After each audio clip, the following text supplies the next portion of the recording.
Glorificado seja o Senhor, Igreja de Cristo reunida nesta noite para adorarmos ao Pai e invocarmos o nome do Senhor. Vamos, irmãos e irmãs, orarmos a Deus pedindo, clamando a presença do Espírito conosco nesta noite. Deus de grandeza, Deus de eternidade, bendizemos o teu nome, ó Pai, porque tu és grande. Só o Senhor é Deus.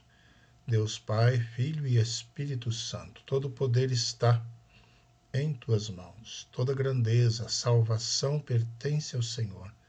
Glorificado o teu nome, Senhor, pelas bênçãos recebidas, porque tu és grande. Nós te invocamos porque tu és o único Deus digno de ser invocado, adorado e exaltado.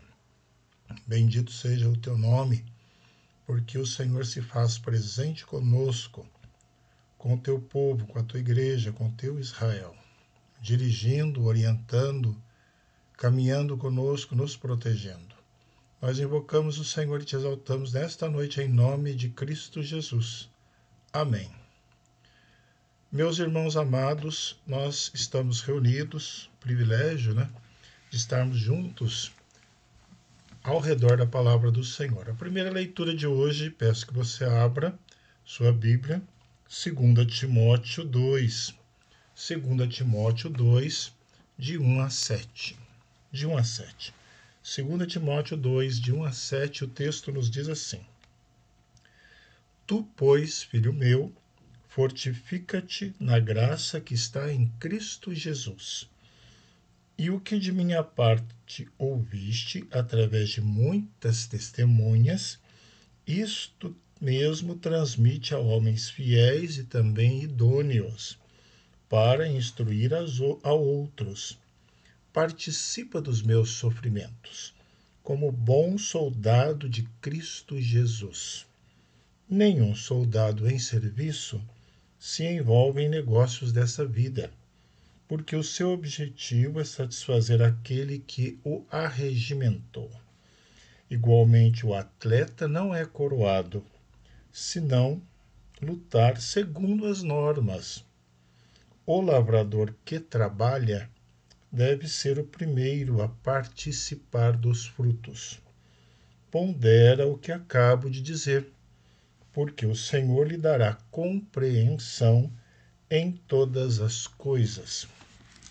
Um texto de Paulo a Timóteo, muito importante, falando aí dos estímulos no combate da fé e no sofrimento por Cristo. Este Senhor que está conosco, irmãos. Quantas vezes negligenciamos a fé, combate ao Senhor. Vamos orar, clamando ao Senhor perdão pelos nossos pecados. Quantas vezes entristecemos o Espírito do Senhor no combate da fé, no trabalho, na obra do Senhor.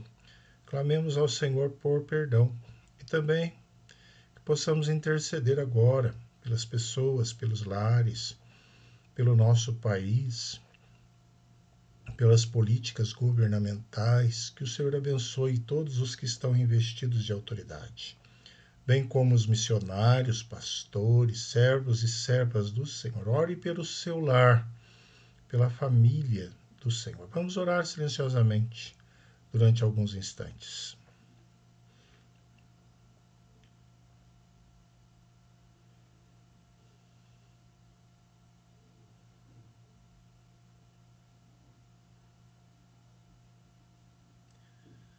Bendito seja o teu nome, ó Pai, porque o Senhor conhece as nossas dificuldades.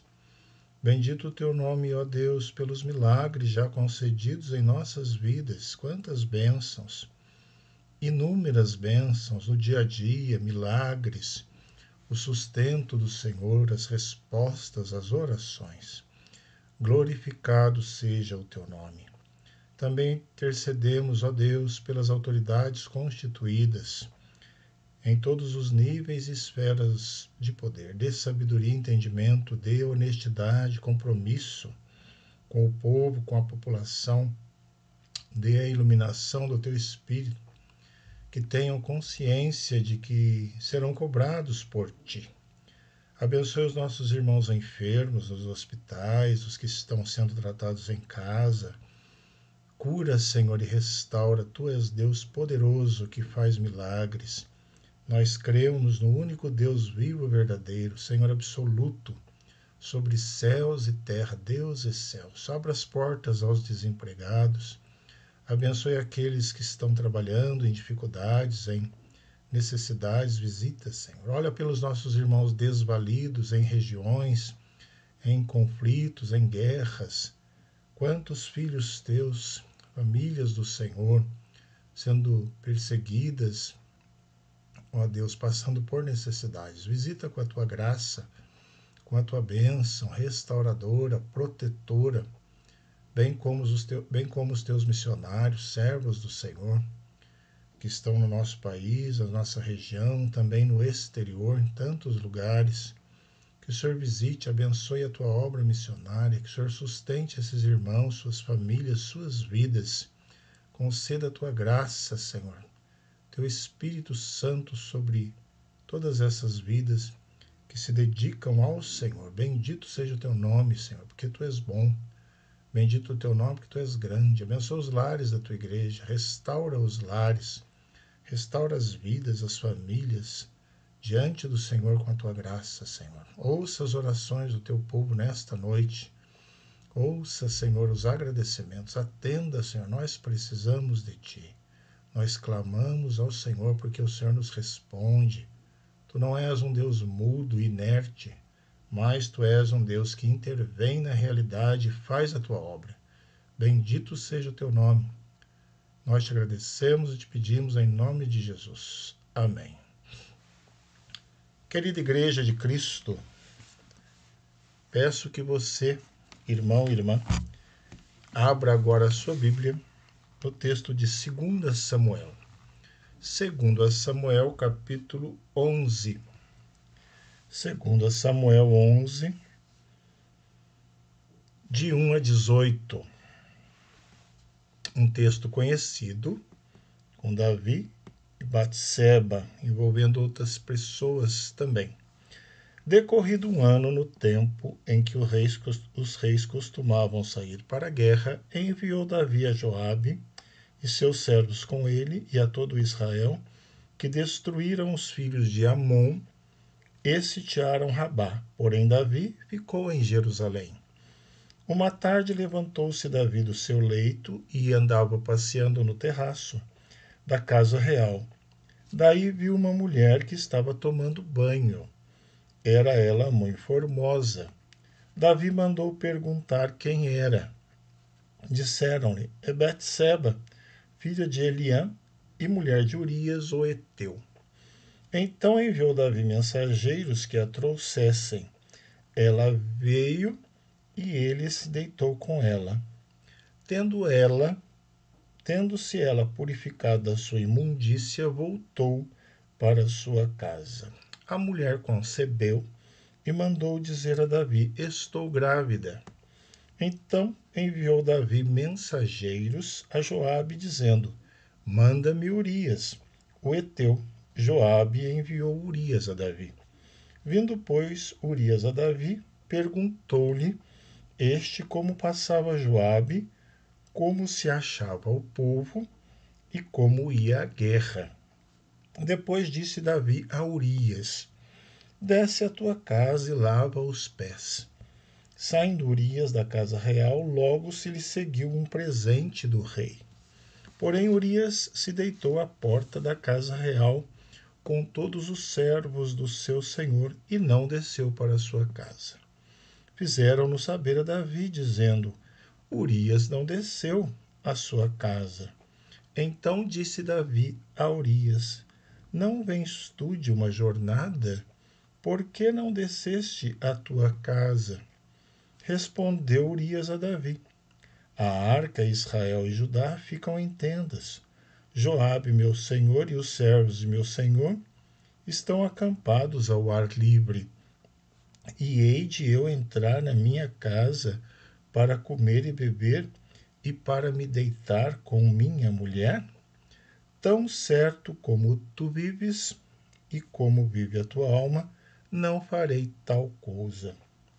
Então disse Davi a Urias: demora-te aqui ainda hoje, e amanhã te despedirei. Urias, pois, ficou em Jerusalém aquele dia e o seguinte. Davi o convidou e comeu e bebeu diante dele, e o embebedou. À tarde saiu Urias a deitar-se na sua cama com os servos de seu senhor, porém não desceu à sua casa. Pela manhã Davi escreveu uma carta a Joabe e lhe a mandou por mão de Urias. Escreveu na carta dizendo: Ponde Urias na frente da maior força da peleja, e deixai-o sozinho para que seja ferido e morra. Tendo, pois, Joabe sitiado a cidade, pôs a Urias no lugar onde sabia que estavam homens valentes. Saindo os homens da cidade, pelejando com Joabe, caíram alguns do povo, dos servos de Davi, e morreu também Urias, o heteu. Então Joabe enviou notícias e fez saber a Davi tudo o que se dera na batalha. Este texto conhecido dos irmãos, para a nossa meditação nesta noite, vamos orar mais uma vez. Bendito Pai, nós te adoramos pela tua palavra, que é viva e verdadeira e edifica as nossas vidas. Somos pecadores, pedimos perdão mais uma vez pelos nossos pecados e clamamos que o teu Espírito nos ilumine no estudo da tua palavra. Oramos em nome de Jesus. Amém. Querida Igreja do Senhor, nós sabemos que 1º e 2º Samuel formavam um único livro no original. Foi escrito durante o exílio de Judá na Babilônia, e as narrativas são sobre o estabelecimento do trono de Davi. Registram então as principais realizações deste rei, o rei Davi.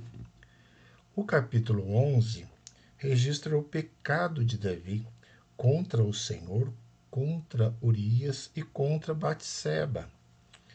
Ali, irmãos, ocorreu adultério, assassinato, cobiça e mentira. Davi, posteriormente, foi confrontado pelo profeta Natã, os irmãos sabem disso. Isso está no capítulo 12. Natã se utilizou da parábola do rico e do pobre envolvendo aquela cordeirinha. Os irmãos sabem disso. Repreendido, Davi teve um arrependimento genuíno quando Natã disse a ele: Tu és este homem. E Davi disse: Pequei contra o Senhor. Isso está no capítulo 12. E o Deus misericordioso concedeu o perdão a Davi. No entanto, irmãos, nós sabemos que o pecado tem as suas consequências. Nunca nos esqueçamos desse importante detalhe. Conhecemos os transtornos graves ocorridos na vida de Davi. Há uma frase que nos ensina: as escolhas estão nas nossas mãos, mas as consequências não. E Davi viu os pecados repetirem-se na vida dos seus filhos. Mas, irmãos, nós sabemos dessa história e existe alguém em destaque neste registro. O seu exemplo é de grande valia para nós, para a Igreja do Senhor. Urias, um nome que significa o Senhor é a minha luz. Homem de fibra, que nos oferece um ensino valoroso, principalmente contra o problema da covardia. Apocalipse nos lembra e relata a parte que cabe aos covardes. Quem sabe eu estou sendo covarde?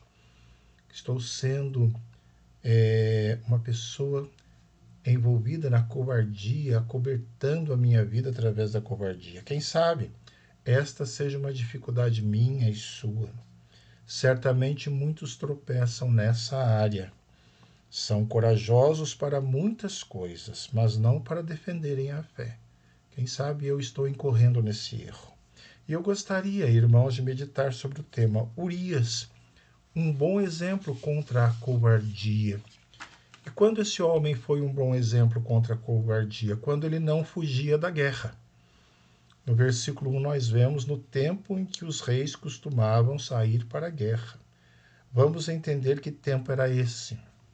No Oriente, a primavera era o período das campanhas militares. Os exércitos se preparavam para isso. Era um tempo propício para as realizações das guerras, uma atividade comum naquela época e naquela região. As chuvas de inverno tinham cessado, a colheita não havia ainda começado. O labor agrícola exigia mão de obra intensa. Como não havia ainda começado, os homens estavam disponíveis, tanto para treinamentos como para campanhas militares e combates. Neste cenário, vamos ver a primeira atitude de Davi.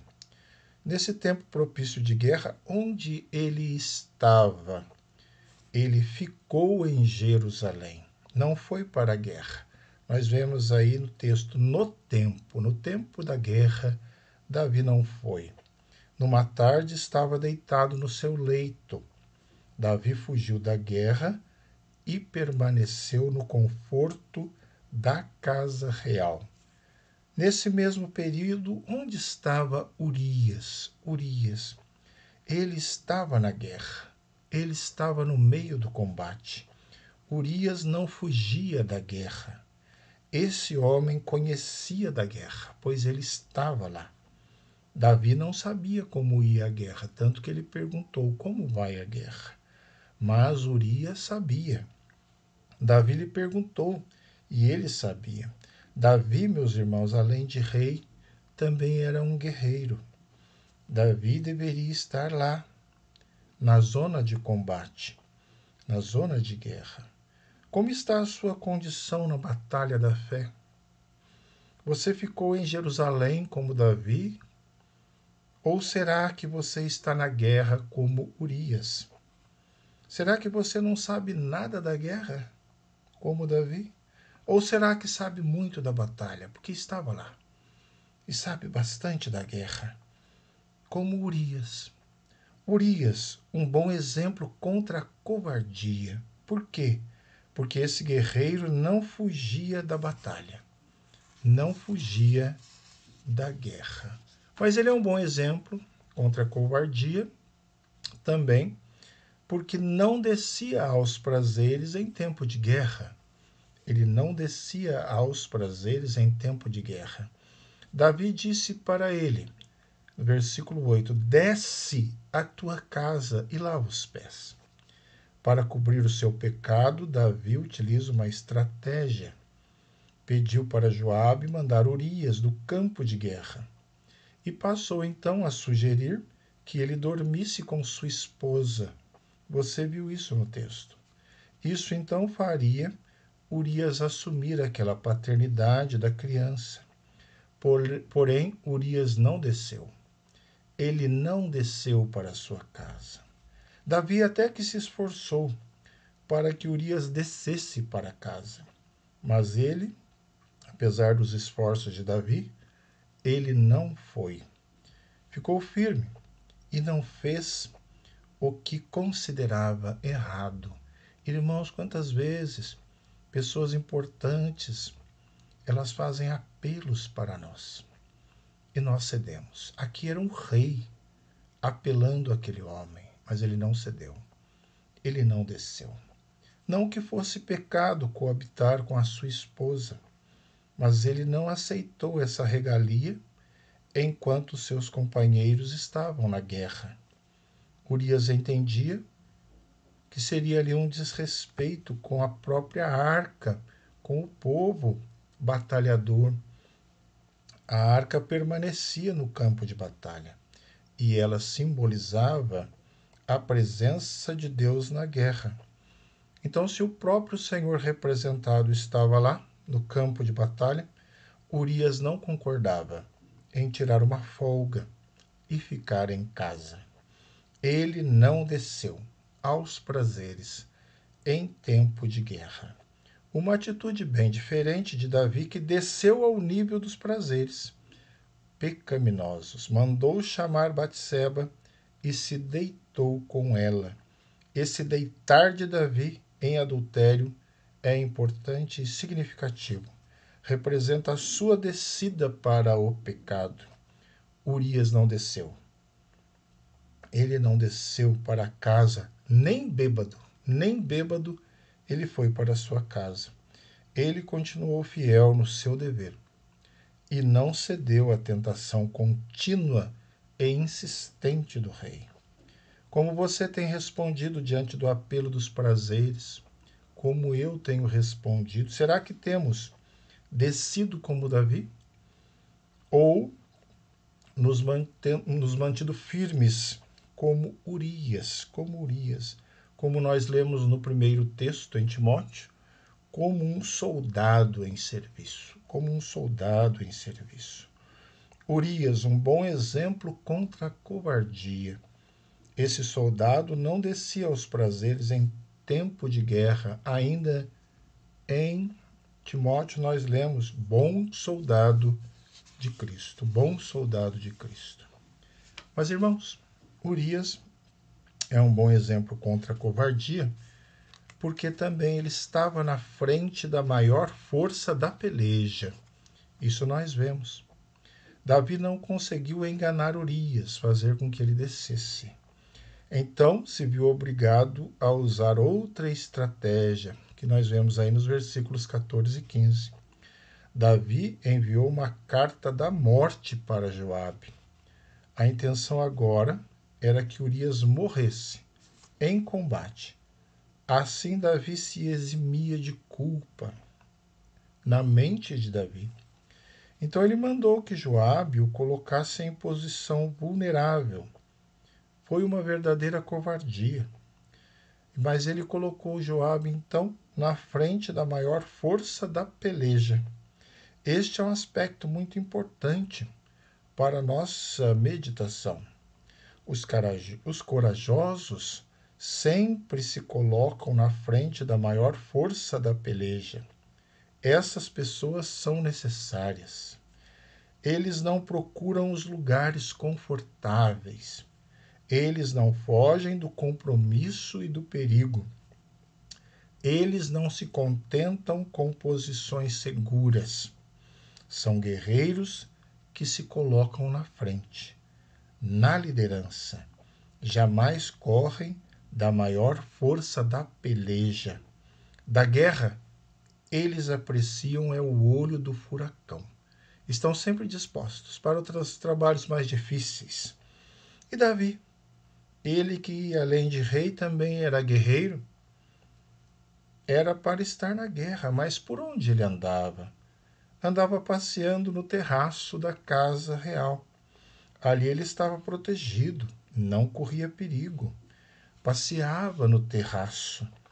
Sabe, irmãos, na guerra não se passeia. E você, por onde tem andado, será que você é do tipo do soldado que se coloca na frente da maior força da peleja?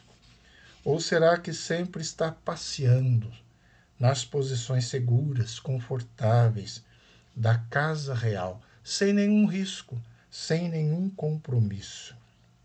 Urias estava na frente da maior força da peleja e não abandonou a sua posição.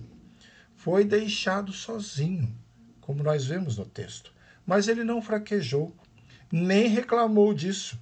Deus era a sua força, Deus era aquele que estava com ele. Urias, um bom exemplo contra a covardia, um soldado que estava na frente da maior força da peleja. Mas, irmãos, ele é um exemplo ainda porque estava no lugar dos homens valentes. Versículo 16 nos diz: pôs Urias no lugar onde sabiam que estavam os homens valentes. A intenção maldosa pode dar outros resultados. Vemos esse fato nessa estratégia assassina. Foi sim uma atitude de grande perversidade, mas acima de tudo, foi um ato que serviu para uma grande homenagem, um reconhecimento. Sem pensar nisso, Davi e Joabe colocaram Urias no seu devido lugar. Não haveria lugar melhor para Urias ser posto, ser colocado, a não ser no lugar onde estavam os homens valentes. Aquele era o seu lugar. É o que está aí no versículo 16. Na verdade, eles fizeram uma justa homenagem com a intenção de matar Urias. Eles acabaram confirmando a sua honra. Uma distinção, irmãos, distinção que ficou para as gerações. Para as gerações. Distinção que ficou agora como exemplo para nós. Esse era o grupo a que Urias pertencia. O grupo dos homens valentes. Certamente, no exército haviam vários grupos, e existem ainda, não é? Dos medrosos, dos tímidos, dos preguiçosos, dos covardes. A mesma forma se dá na igreja do Senhor, no exército do Senhor. Tantos grupos, mas ainda bem que havia o grupo dos valentes. E ainda bem que há o grupo dos valentes, uma equipe de elite. E dessa equipe Urias fazia parte. Com méritos. Creio, irmãos, que aqueles homens se alegraram com a sua volta, porque ele saiu por alguns dias, mas retornou. E os companheiros de guerra certamente pensaram, ainda bem que Urias voltou.